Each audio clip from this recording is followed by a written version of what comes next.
Hello, hello, Congressman Tim Burchett. How are you, brother? I avoided the French version this time. Burchett. Yeah, thank you. I was Uh, when it's one year I was I can't remember when it was. I was in a committee and had these young kids take and roll, and they called me Congressman Burchett, and I said it's Burchett, and then the final time they got it, they read my name and they said Congressman Burchett, and I said it's Burchett. yeah, And it's hard to everybody retrain laughed. your brain, especially when Yeah, you're at yeah, my age. I'll be 62 in October, so those initial impressions are hard to correct. sure. But I appreciate you coming today. This is your third visit. And I appreciate it very much. The last time I was hoping that you had more information, but apparently, I don't know, the timing was off and there wasn't much known about the UAP issue at the time. I don't think the ERA report was out and that kind of thing. Right. But I had one question that's kind of off topic to that. Um, if you don't mind, I was curious what you thought about who you thought the culprit might be of the Russian, concert hall uh, attack. Do you have any information on that? I I think it's Muslim extremists. That's what I think. That's just what I think. I think they got them some stooges in there, and they unloaded a bunch of automatic weapons, and nobody had a firearm to protect themselves. The You thing know, that's hard, they're the thing, they're against the law in Russia. You know. yeah, I was going to say the thing that's hard to figure out is that it could have been an extremist group inside Russia or inside Ukraine, or it's. I mean, it's to me my first. I don't think it was ISIS, right? I don't think it was ISIS related, I or don't know. I don't know. It's Russia. It's kind of hard to figure out what is going on over there. I just we put too much into it. It's they don't allow automatic weapons, yet they had them in there, and somebody snuck them in there. I mean, it was a pretty well thought out plan. They just have a plan to get away, obviously, and they took them all alive, which to me is odd. I don't know if they all ran out of ammo or how they did that, but they do ended they up. have? I wonder if they have an equivalent to the 911 system because I mean, it seems like there was no response. I think even in one of our big cities, we could have had a quicker response to something like that. Don't you? I mean, they Yeah, well, they're basically not. they walked out the front door. It was kind of strange. It's a totalitarian government. They have a different set of standards, I guess, and the rules Hmm. they play by. And they saw them. Some guy had electric diodes on his private parts. Other guy's eyeball had popped out of his head. They had some criminal justice scientist, or I don't know, saying that, well, they were just doing that to show the world that they didn't tolerate that kind of stuff. Well, of course they were. You know, they those guys are going to meet a horrible death, and they deserve it. But it's again, it's a different deal, different country, different set of values. So I don't know if we ever will really fully find out who it is, but I just think they got them some stooges, some of these Muslim extremists, and promised them a way in and a way out, and they killed a bunch of people. You mean Russia or Ukraine or ISIS? I still think it's ISIS. I could be Oh, you wrong. do? Okay. Yeah, I just think it doesn't. Well, I I don't. mean, you would know more than I. Well, I no, I just for, for I absorb a lot of this stuff, and I know the people, some of the people that in the intelligence community, and when I see the statements they make, I can sort of figure out where they're going, and that's my thought. It could change, but it was brutal. I just wonder. Yeah, it was awful. I mean, I just wonder. I didn't realize that Russia was that high up on the priority list for ISIS. That was kind of strange to me for Well, some I reason. just it's a country that borders with them, I believe, and it's sort of, and they use a lot of. Somebody made an analogy that it was sort of like Mexico. A lot of the people leave their country to go to Russia to work, of all places. And these folks, I think, were living in a hostel somewhere, and you know. But again, this is just what I picked up from several sources and putting it all together in my mind. It could be 180 degrees. Well, no, that's why I ask you, because I don't have any sources. You're my source. But do you know if the perpetrators were Chechen, or were they Ukrainian or Russian, or I don't even know the nationalities of the perpetrators. I don't. I don't. That'd be very speculative at this point. Yeah. Okay. Well, I wasn't really going to focus on it, but I thought just an hour ago, I even emailed Denise and said, "Hey, I'm going to ask." I added that question on, so I appreciate you addressing it. And I know it's early; it's not like we've had a lot of time to. That was the only other question I was going to ask, and it's kind of related to the other questions later on here. What is the lag or the latency between when something like that happens and when, like, Congress, like people in Congress, even on the intelligence committees, get intelligence? And is it months, or you don't really get? No. Oddly enough, sometimes it's fairly quick. But a lot of the members on these intelligence committees will have off the record conversations with somebody in the intelligence community that they know. Like I'm saying, if you're chairman of the committee, you probably get a call in the middle of the night on a secure line, a sat line or whatever, and could make some, it's kind of a need to know basis type situation. In the beginning, it's always speculative, but they generally can figure out when they analyze the tapes and the weaponry and their tactics and things, and the inner struggles that are occurring that we're not going to hear about. You got to realize Russia's GDP is somewhere between Canada's and France. They're not the world power they once were, and they don't have the wherewithal, because they wouldn't be bogged down in Ukraine, and it would be over by now. What I think is the other sad thing I noticed is that you have all these people in a concert hall, and they're just victims of really sort of not government control, but they don't have a Second Amendment. I mean, if something like that would have happened in the United States, I'm sure at least one or two people would have been carrying. I mean, surely, but these people. You would hope that they'd never have it. But yeah. I was going to mention that, but I didn't want to brag. But I guess that's why. Well, I don't want to say that's why things like that don't happen, because they can happen.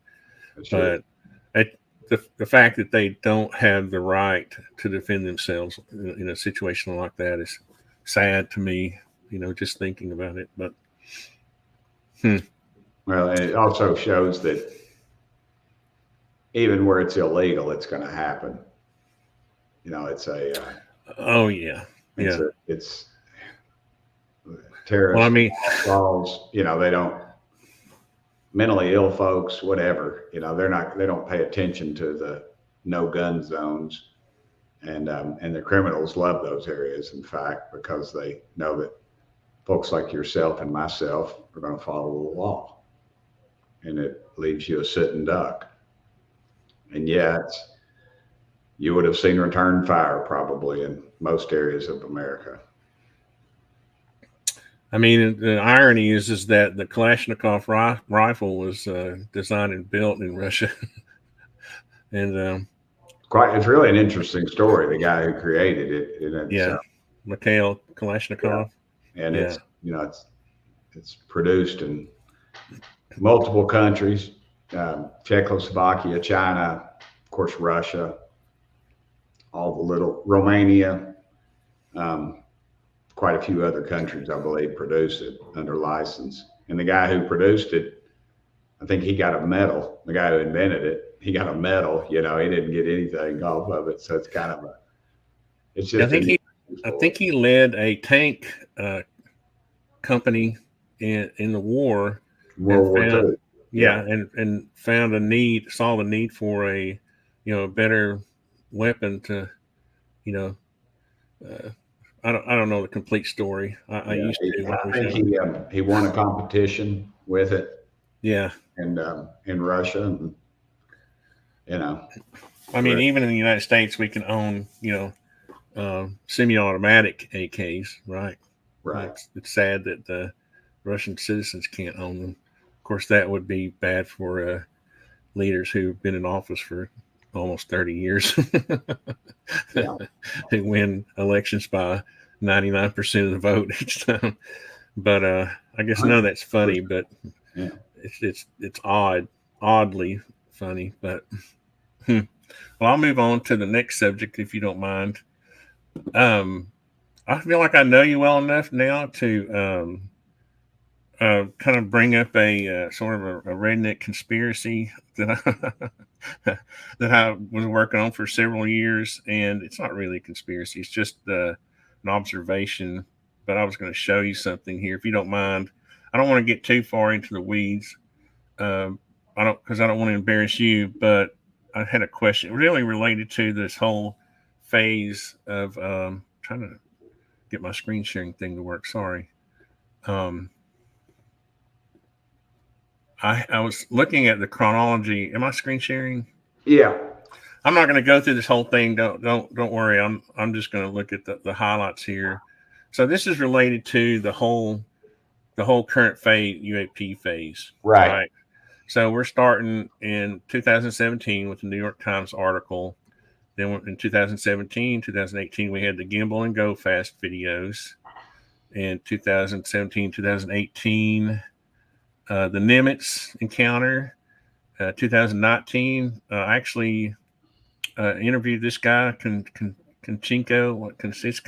I'm sorry, I forgot his name, but he was the guy who was at the base in Iraq, who saw the recording of the jellyfish video.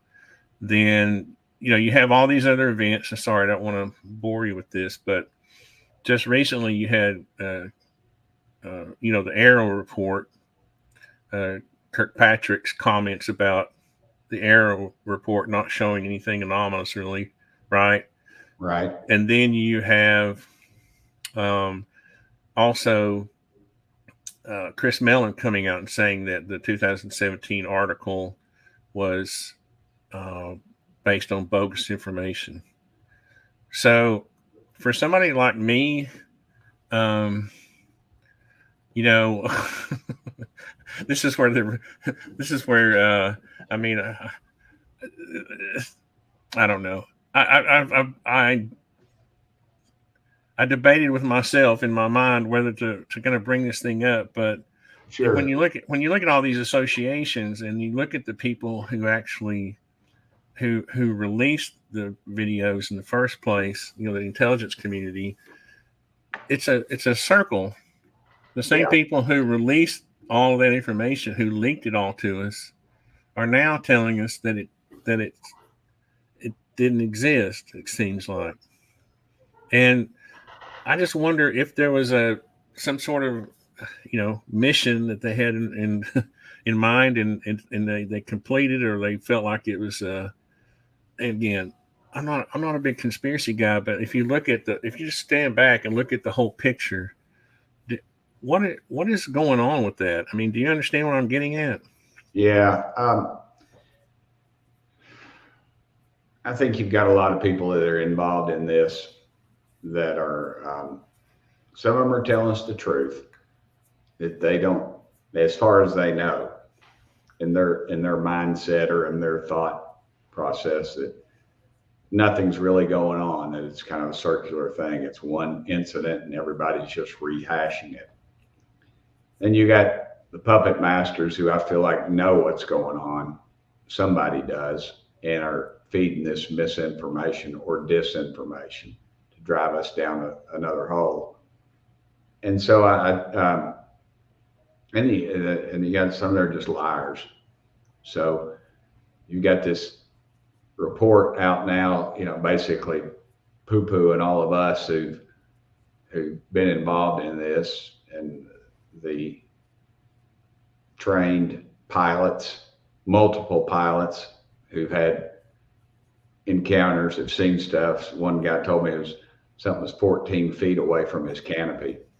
And that's just, to me, that's a pretty valid witness, and especially if they're a trained American pilot, military pilot. Was that someone who, not Fravor or Dietrich or anybody like that's already been public? That's someone that hasn't become public yet. The one who said they had the object 14 feet away. Yeah, they were involved in an incident. Yeah, they were somebody that's been public before. Okay. About some stuff. So, but my point is that they're again, this compartmentalization and the liars, they're going to discredit us or give us false information. So we'll go down that rabbit hole, and then it'll be easily disproved later and disprove the whole, it'll cast a doubt on the whole UFO community. I mean, they tried to discredit Grush with that lame attempt, and it didn't work. And so now they're going to go after a different angle. So, but it seems like it seems like that's the part of the, the phase that we're in now is the, I don't know if you noticed, but I have this sort of curve. It's a hype effect, a hype wave, where, you have this excitement, you have this build up, and then you head down the other side of the curve, and that's part of the, you've got Chris Mellon saying the 2017 report was based on bogus information. Then you have Kirkpatrick saying what he said about, the reports. It seems like we're on the downhill side of that curve. And, I'm, like I said, I'll be 62 in October. It seems like I've been through at least 3 of these waves, where you'll have this excitement or these leaks, and then you'll have the public get excited or whatever, or nervous. And then you'll head down the other side of that curve. You know what I mean? Over the past, I remember this since I was a teenager in the 70s.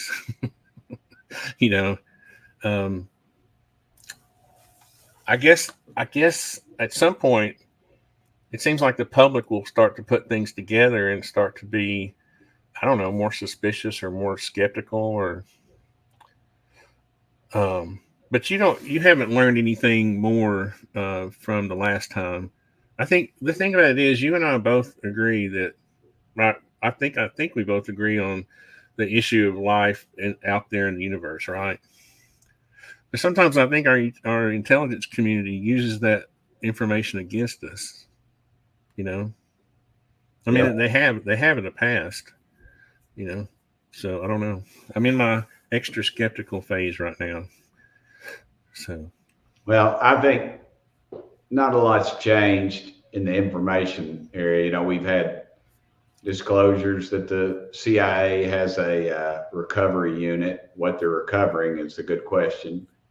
We know that the Pentagon cannot account for $500 billion in assets, so that they could easily fund some of this. We know they spent tens of millions of dollars on this issue since 1947, yet the people who are telling us they don't exist won't release the files, or if they do, they're heavily redacted. So again, we've got to have a strong commander-in-chief who will release this stuff, and that currently has not been the case. But you don't hear any rumblings, or there's nothing that you've learned that's new since the last time we met. Well, I can't remember. Did we meet at Grush, and they just on Grush said that he was legit? So and we're moving closer to another hearing on UFOs, and there's a movement afoot to make a select committee, which would give it all kinds of power. I don't expect that'll happen. I don't think they can keep us from having a committee meeting of it, but the big boys do not want a select committee. We'd be digging into everything, and they do not want that. And Intelligence Committee doesn't want it because we would get into the information that they should be getting into. So it's an ongoing situation, and we just, and people are like, why aren't we doing it right now? Well, I'm not in leadership. I can't tell you. I mean, what good would it do? Staff doesn't want to do this. They don't want any new work. And that's, I mean, if you're going to be bucked by the intelligence community, it's going to be a fight all the way anyway, right? 100%. Yeah. From day one, it's been that, and that's no secret. You and I have talked about that in the past. So yeah, it's going to keep going until somebody walks out with one of those labs, one of those private labs, not the government ones, and says, "I've got this. Here are the pictures. Here's where it's located. Go see for yourself." Or, which I prefer is I prefer a president just making it all public. Yeah, they can redact the stuff that shows our sonar or our capabilities. I tell you one thing I did do. I met with somebody that had a pretty high ranking in our Navy. We had some incredible discussions about what was going on, and I pieced that together with a lot of these are multiple conversations with different people, so I'm putting this all together in one piece. That they're having these sightings of USOs. I thought that was unidentified swimming objects, but apparently it's unidentified submersible objects, and huge. I don't know what you want to call it, anomalies underwater. Some of them moving at 200 miles an hour or more. The best we've got, what we'll tell you, is 40, 45, but we probably got something that'll do close to 60. So I was thinking that we had unmanned drones, underwater drones that would go faster, that would go pretty fast. Yeah, but not, well, okay, I'm talking about human. Yeah.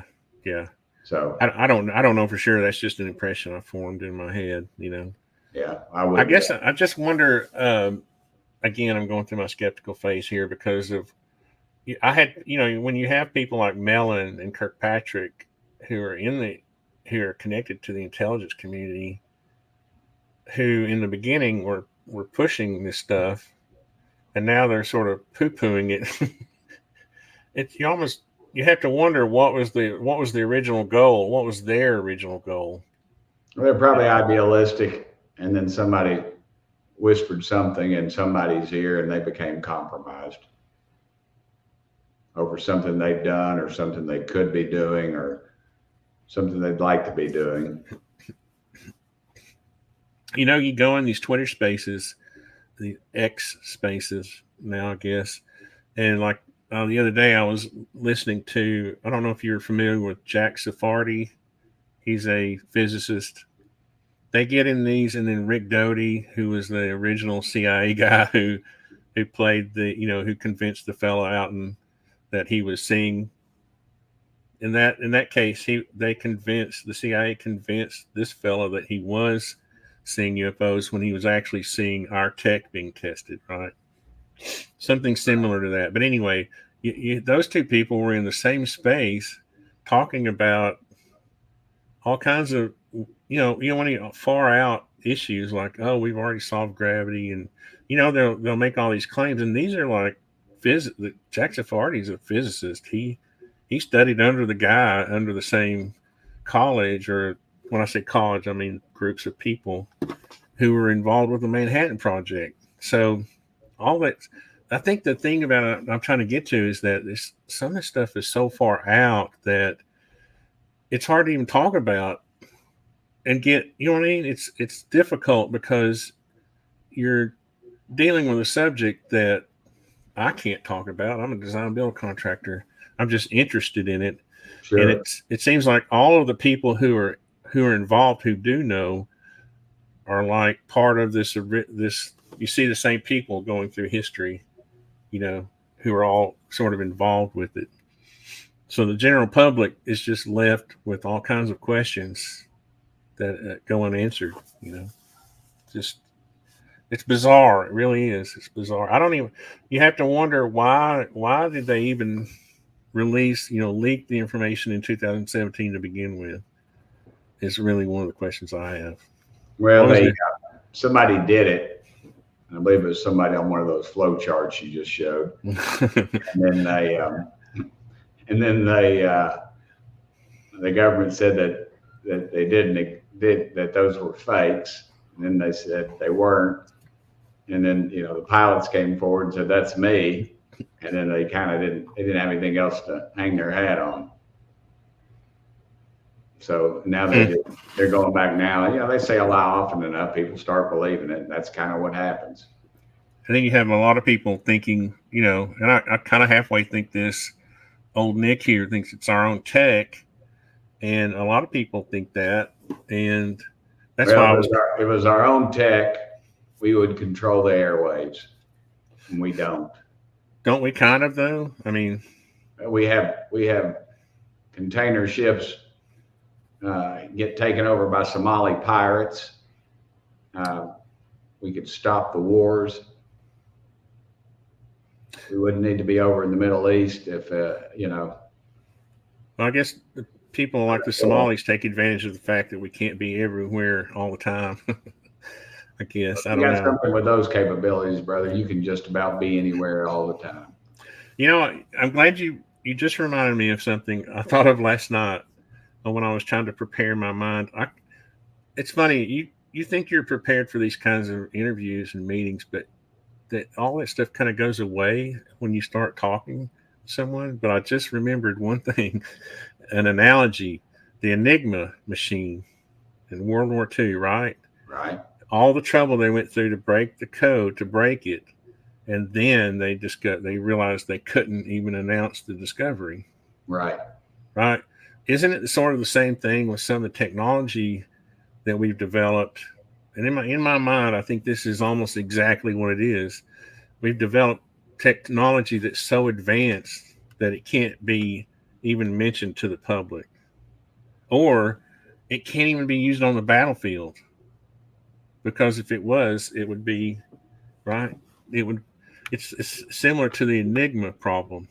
I've heard those theories. I just have a hard time buying it. Well, darn, I thought that was an original idea. I don't know. For you, I mean, it's like compartmentalization. Everybody thinks something, but nobody knows. Well, I just, I guess I'm just, it's frustrating, and on the one hand, I actually do trust. I'm not like a lot of these people in the UFO community who don't trust anybody. I've talked to Leo Elizondo several times and stay in touch with him through email. I kind of trust that he's doing a job that he might need to be doing, and I take a lot of heat for that. Oh, you're just a shill. You're shilling for Leo Elizondo. No, I'm really not. I mean, you can like somebody and think they're doing a good job without. Lou can stand up for himself. Yeah, exactly. He doesn't need me shilling for him. But I guess the point I was trying to make was that it may be that the job they're doing is necessary, but they just can't tell us. We won't know. We probably won't know for 20, 30, 40 years from now. If then, until somebody breaks it. Right. We can't even get the JFK files, right? Yeah. So I don't know. That's a perfect example of why they just I think I'm singing bowls, water jumping out. No. I don't know. Come on, guys. Your questions have to make sense. No puzzles, mental puzzles in the questions. Well, let me check my questions. Updates. Okay. Chris Miller comments, current update. Okay. Well, I think I probably went through my my content too fast because I was concerned about your time. But of course, I think I got my point across. But what do you? What are you working on currently that's not related to UAPs? I know there's millions of things, right, that you're working on, but Oh yeah, the Hunter Biden stuff, impeaching the president. Transportation Committee, we're working on. Well, we will be dealing with this bridge collapse after the container ship hit it and all that. I think it was just a human error and bad timing. I think you had the diesel went out on the ship, electricity went out on it. They were fortunate enough to get a mayday in that cleared the bridge, except for 7 or 8 construction workers. Then the bridge, the container ship turned hard starboard and hit the bridge embankment on its port side, and then it just knocked it down. It just collapsed, and the federal government will be fixing that, and I guess eventually they'll collect off the insurance companies, maybe. I noticed in some of the video there's these pilings, concrete pilings that look like their intent was to protect the piers, the the spans of the bridge. I guess that it came in at such an angle it missed the one that was meant to protect that particular one. Yeah, I mean, just that much force and that much volume. My gosh. Now we got to worry about toxic waste in those containers leaking into the bay. So it's going to be a ways to go before that deal's solved and cleaned up. I think you'd probably agree with me on this. If this was the 1950s, we could probably, put together a contract for a contractor pretty quickly and have the engineers, work it all out beforehand and get it funded, and get the bridge up there, but, pretty quickly. But nowadays it seems like it pardon the pun, act of Congress to get anything done. Yeah. I guess there's talk of that.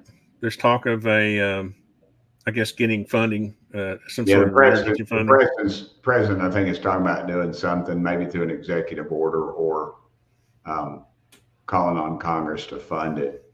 We just don't know how much and the process. And this is a precedent setting. It's an interstate, so it's a federal deal, but private corporation has got to share some responsibility in that. At least their insurance, whether that be Lloyd's of London or somebody else. All right. Well, thanks, Tim. I appreciate you coming again. And each time I think I have this dream, each time you come, that you're going to have some sparkling new information. But I understand how the process PIA works. has the recovery. David Grush is legitimate. And and the committee is moving forward. It's just taking a lot of time. Again, I got to realize I'm not the chairman. I'm not, I won't be making the call of when it happens. If I was, we'd have had multiple meetings by now. Well, I really appreciate your time. I know you're busy, and thanks for making time for our little show here. I really appreciate it, brother. You do well. Thank you, man. Thank you. See you. See you. Bye. Bye. Okay. Excuse me.